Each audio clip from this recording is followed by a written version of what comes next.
যদি পানি লাগবে ভাই, পানি লাগবে বলে গুলি বুকে ধারণ করে দেশের জন্য জীবন বাজি রাখতে পারে জামাত ইসলামী, ইসলামী ছাত্র শিবির আজকে থেকে মানুষের কাছে গিয়ে বলবে, সৎ মানুষ লাগবে ভাই, সৎ মানুষ, প্রয়োজনে জীবন দেব, তারপরও সৎ মানুষদের আন্দোলন থেকে আমাদের ফিরাতে পারবেন না।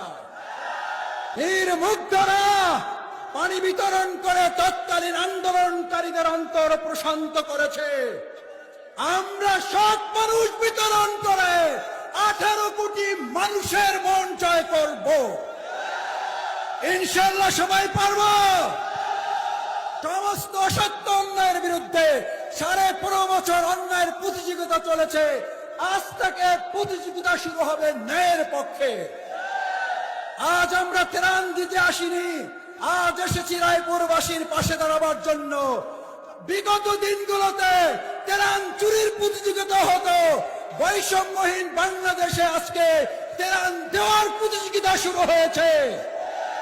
মহান আল্লাহ তাআলা ঘোষণা করেছেন, ইজা জাআ নাসরুল্লাহি ওয়াল ফাত, যখন আল্লাহর সাহায্য এবং বিজয় আসে, ওয়ারাআইতান নাসা ইয়াদখুলুনা ফি দীনিল্লাহি আফওয়াজা, আল্লাহর ফয়সালা হচ্ছে মানুষ কি আল্লাহর দ্বীনের দিকে যাবে নাকি দুনিয়ার দিকে যাবে।